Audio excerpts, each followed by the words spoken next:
So 5 questions with Yana Weinstein, is that pronounced correctly?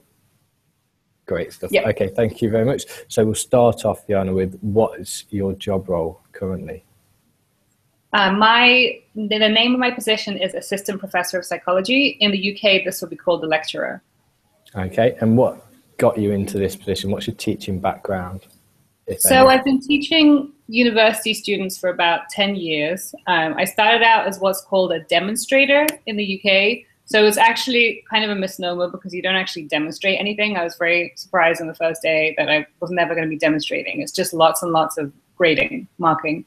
So now typically I teach 2 undergraduate classes per semester. I tend to teach small classes with under 20 students. And I teach cognitive psychology at various levels and also intensive research classes. So all of my teaching experience has been at the university level.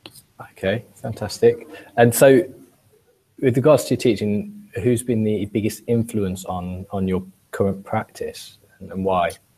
So when I was an undergrad at Warwick, there was this one professor, and I'm not going to name them, and this person came to each lecture and literally just read out the text that they put on the PowerPoint slides, word for word. And the lecture was at 8 a.m. So I quickly figured out that as long as I read the slides, there's really no point in me attending. And the one time I did attend, I was like sitting there waiting for him to say a different word so that I would at least have something to write down on those slides. And it was like he would just like use a synonym. And I was like, oh, finally, something to write down.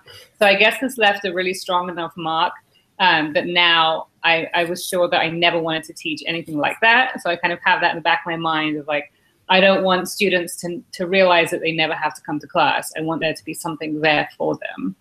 So I think this has been the biggest sort of negative influence. In terms of positive influence, I had some very good professors. I remember in particular Kim Wade, who is still at Warwick too, and she taught a psychology and law class, and it was just extremely engaging, very interesting content. It was probably the only class for which I actually did all of the readings because I kind of had to.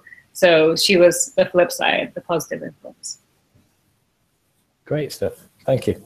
So with teaching practice in mind, what piece of reading or research would you recommend to any teacher and why?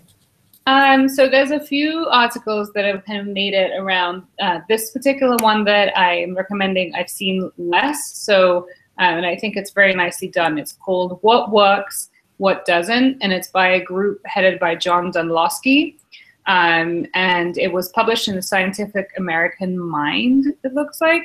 And it's only a couple of pages long, but it really outlines what we know from the science of learning on what works and what doesn't, which is the title of the article. So I highly recommend that. It's a quick read. It's nicely laid out with some attractive images, and it should be understood by people pretty easily as well.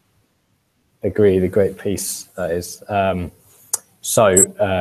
Probably linking to that, what would be your most recommended teaching strategy for any teacher and why? So my favorite thing to do is to make sure that I get every student in the class to answer the question or do something that demonstrates their knowledge.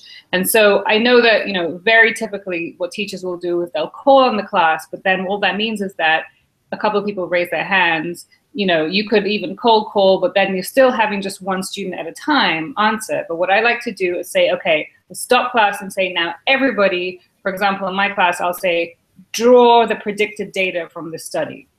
There is no way that somebody could just sit there and kick back and not do it, because what I then do is I walk around the whole class and I look at it and I say, okay, so what are you doing? What are you doing? What are you doing?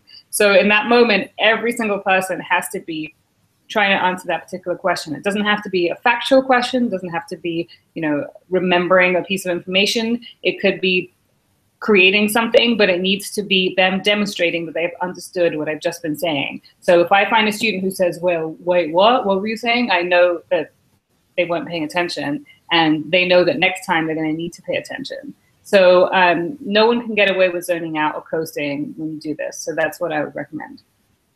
Great. So a really broad assessment method then, something like that.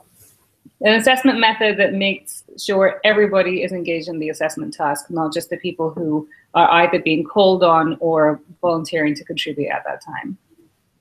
Fantastic. Well, thank you very much. That concludes the 5 questions with.